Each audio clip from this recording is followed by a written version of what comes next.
All right. Hello, everybody. I am, as always, delighted and excited to be here, especially this evening because I have a wonderful guest, someone who I know for many years, who I think is really going to somewhat shock you, surprise you, and also delight you.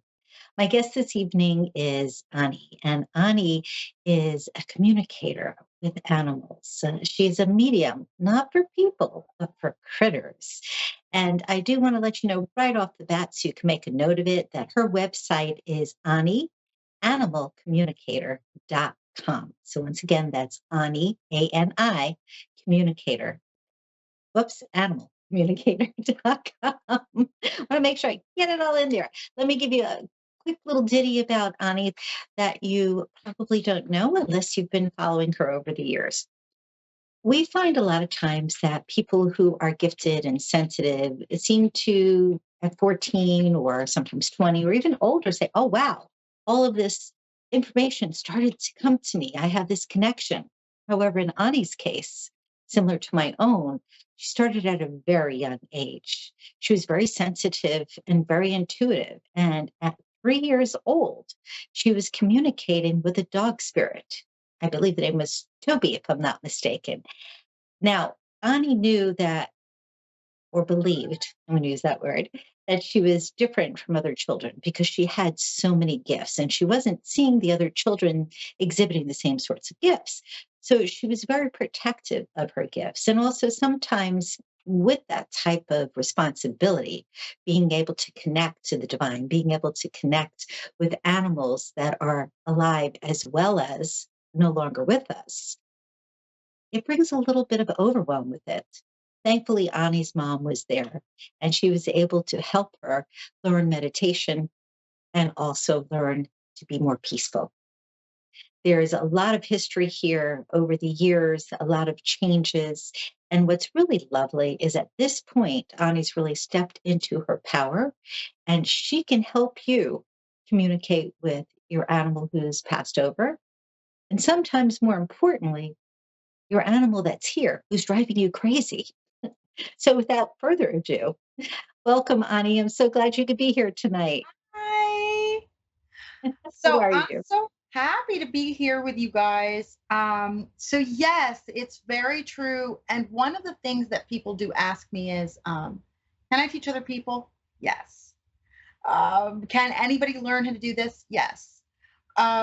Though what I had to do was learn how to do it backwards, Hallie. Meaning I was so open that I had to learn how to turn it on and turn it off.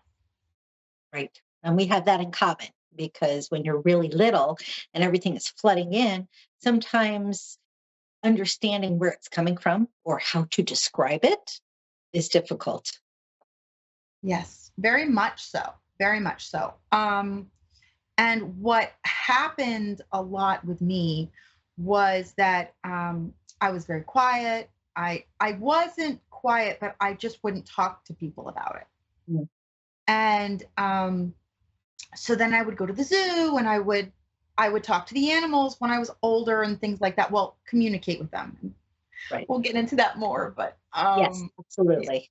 Since you switched though from talking to communicating, let's clarify because I think sometimes people believe, oh, you're communicating, so you must be an animal behaviorist and you must be using psychology and you must. But that's not the case here. When you communicate, it's not only verbal, is it?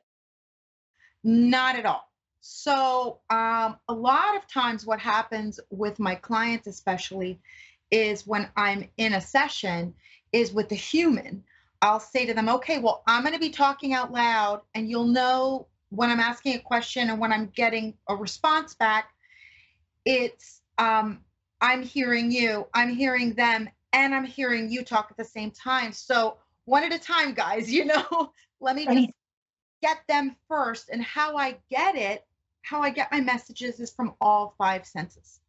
Um, it used to just be two, and then now it is all five senses. So I may get something like an animal that I'll get a scent from, like I'll smell roses. And I said, I'm smelling roses. And the person will start to cry. And they'll have to tell me what happened.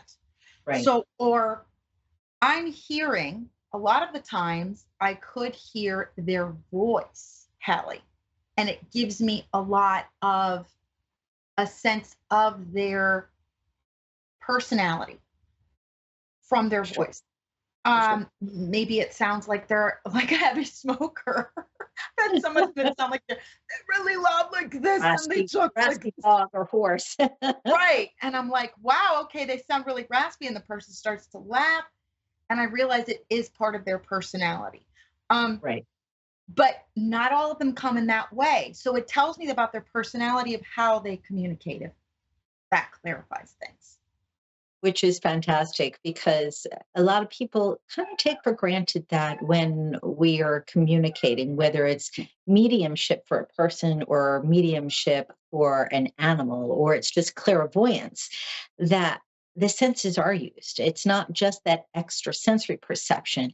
It's a matter of it being cumulative. As you said, you started with two senses and then it was five senses. And I had something similar in the sense of, speaking of senses, when I was 18, I didn't know anything about handwriting analysis. And yet I was busy working and happened to look down at a piece of paper. Next thing I know, I'm talking to this person in front of me whose eyes are getting bigger and bigger and bigger. Didn't even dawn on me. It just came through. It wasn't until later that I went, oh, look at that. Like there was something else there that I could now use. So I definitely understand. But I think our listeners and our viewers need to understand that we all have gifts. I know you said just a moment ago that, yes, they can learn this too.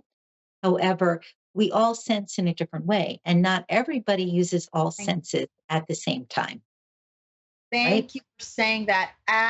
Absolutely. And what I've told people before, when I have taught a class or what have you, is that please, whatever you're getting, just go with it. Yes. How and how? No, no, no. But I don't know if I can. Right. No, you have to go with it because it really is the second guessing is what gets in your way. So literally, when I get messages from an animal, I'm just bam, bam, bam, bam, bam, bam, bam, bam, bam. Yeah, And exactly. it's You're just not there.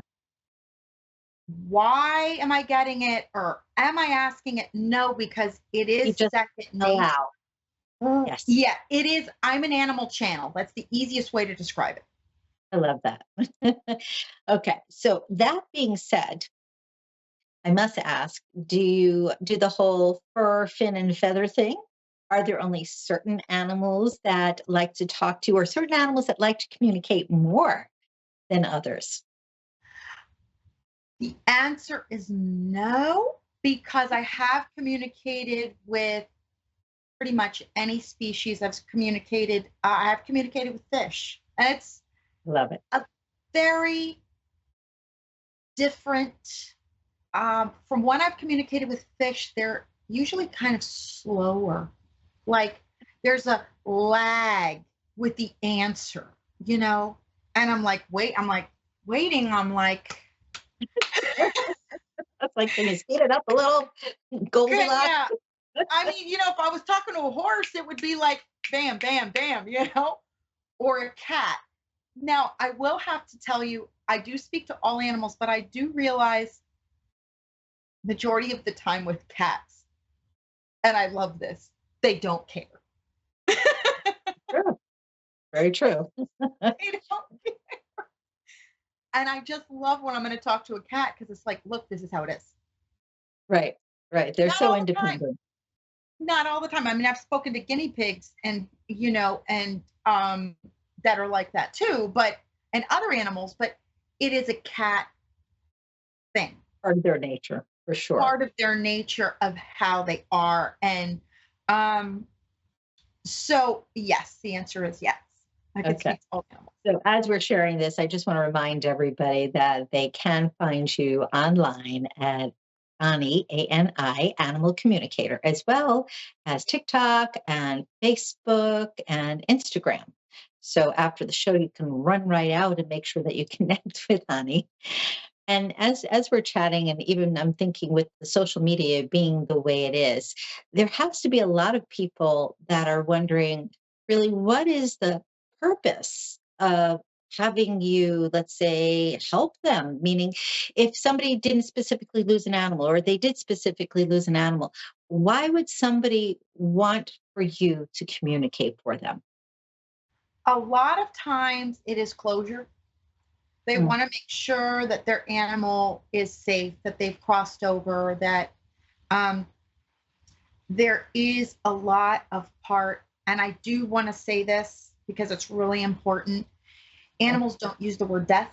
They've never used the word death.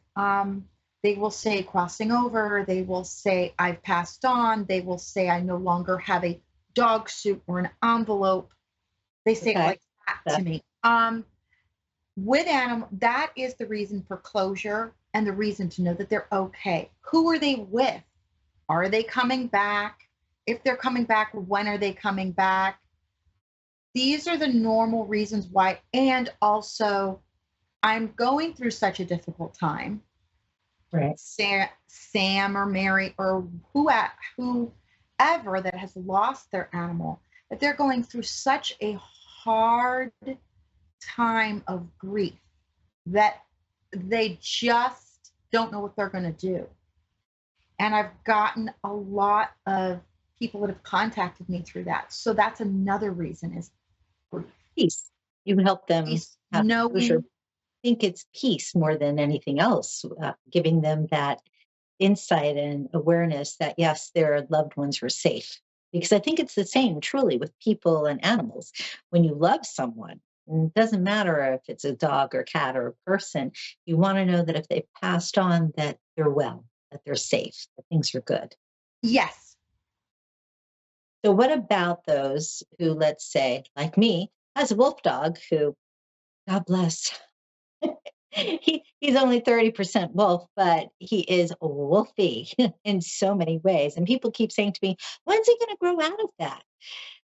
Do you have folks that have an animal who has a behavior or a certain personality that they want more insight on? absolutely. Now that is different than an animal behaviorist. An animal behaviorist Yes. you would go to, Hallie, as you know, big difference is the animal behaviorist you would go to, and it's like, oh, well, I need the psychology behind this. Right. I'm going to tell you why they're doing what they're doing from their aspect, what they feel about it, and help in the situation of where can we compromise? What can we do to make the situation better? I love And that. And half I'm of it is understanding, just Mhm. understanding the situation of why they're doing what they're doing. Um, it may be medical. And A lot of times true. Very true. that's another reason why a person would contact me. There's a medical situation, the animal is very ill, or the animal is transitioning to cross over, and they want to know if Mm. the animal is ready and what type of assistance they would like. Um, and animals that have had a, let's say you just adopted them, you want to know their background. How can you Right. help them with a trauma? I do something very special that's called angelic soul retrieval for that. Very nice. And for those who are unaware of what soul retrieval is, it means that there's something traumatic that has happened. And again, whether it's a person or an animal, something that an animal or being has experienced that makes them feel as if a part of them is missing. And dealing with soul retrieval helps them feel whole again. And so there might have been stressors before that once they have the soul retrieval taken care of, the stressors aren't there anymore. It reminds me really of doing a past life regression where somebody might say, I'm curious. And yet when they have the regression, all of a sudden they're like, oh my gosh, now I understand whatever it is that was troubling them and it no longer troubles them. I'm glad that you did bring that up. That helps a lot. And I actually have people ask me, and animals do answer that. Have we been in a past life together? And what type of body did we have? And what type of relationship did we have? So, and those are really interesting. I like those a lot. That to be a lot of fun, I would think. Like, It oh, is, you have a little tiny mouse now, but he was a big cat in another life, and you hunted together. That's kind of a cool thing. yes. And I have had animals who have told me that they were human once. Um, a lot of them, not all of them, but a lot of them don't want to come back as a human. I don't really blame them, actually. Right, right, me neither. Okay. Tell me the most interesting or funniest or memorable moment that you've had since you've been working with animals. So one was a lady that reached out to me and she says, I need to know if my dog is ready to cross over. So I started to talk to him. The most incredible, enlightened being I have ever spoke Wow. to. He informed me that he was a Zen master. I mean, I Amazing. thought, I didn't even know how to tell this lady. Like, I was like, okay, I see this? Like, I can't make this up. I mean, Right. So he was obviously there to teach her, to help her more yeah, than just a companion. yes. Come to find out, she was Buddhist. Oh, I love it. Yes, she was Buddhist and her whole family, that's how she was raised. I didn't know. How would I know? They don't tell me anything, by the way. I only have a picture and a name, so I know nothing before reading. Um, Number one. And number two, he started to share things, and she's like, oh, well, that makes sense. He's a Zen master because the way that he is. And I That's was like, awesome. okay, cool. All right, cool. That's awesome. um, and then the next one was this cat in Brooklyn that they asked me, well, what does so and so cat think of Molly or Mary? I forget her name, whatever it was, Mary, Okay. my sister in law. And she says, well, she has the most annoying voice. And all I heard in my head was, knock, knock, knock, knock, knock, knock, knock. She's very nasal, and I don't like it. It annoys me, it hurts my ears. Sure. Come to find out, she goes, I can't stand her voice. The cat is telling me. Right. Right. The cat has gone over when they're having FaceTime on the phone and turned with a paw, pushed the stop the call. I love it. That's awesome. So I was cracking up, roaring, and I'm like, well, there you go. That was letting you know the best way it could that Molly or whatever the person's name was, it's not for them. Love it. Do you find that there are common questions that people ask before they hire you to help them? So before, when a client hires me, I then they're able to book on my website. When they go to my website, they click, they book, they decide what they want. There, it gives them complete instructions, and they also get their confirmation email. In the confirmation email, it says, please just send me a picture or a Okay. description if the animal's been passed a long time, um, and a photo. I mean, I'm sorry, a photo and their name. Sorry. And that's all I need. But please write down your questions so that I have the questions during the session, but not before. Right. Right. So, yes, especially if it is like a behavioral situation or if it is an animal that is in spirit. Those are usually like the similar questions. Okay. What's commonplace? I mean, I would think one of the main things is Fido or Fifi or whatever safe? Are they happy? I would think those are kind of common because I know that even though I don't do mediumship specifically, sometimes clients come in and they want to know about their mom that just passed or their cousin and if they're all right. So to me, at least, that's been very commonplace. Do you find the same thing? Yes. So, are they okay? Um, do they forgive me? Hmm, that's a And biggie. it is a biggie in that if there was assistance in crossing over by taking them to the vet, where the vet Right. assisted them, there's this sense of, or I'll get a lot of, oh my gosh, I feel so guilty and bad that I didn't take them to the vet sooner. Right. Or could I have done something to help them to not pass? So those are common questions. Are they okay? Who they're with? Um, and then I get questions like, okay, why are they doing this? Like for behavior. Right. Why are they doing this? What can we do about it? Oh, they're okay. I can't figure out why my cat keeps vomiting. Mm, Why? What can I do to help them? What right. do they need? And so sometimes it's a supplement that they're telling Right. me that they're prescribing that they need, or they could also tell me that they need to go to, I'll ask them, okay, acupuncture, do you need to go to a vet? What do you need? And they know what they need. They will share it. They Right. will tell me. And I'll be like, okay, no problem. No CBD. Got it. Sorry I asked. But better to ask than not. Yes. And you also want to make sure that the medications, if they're on medications, that it's actually working.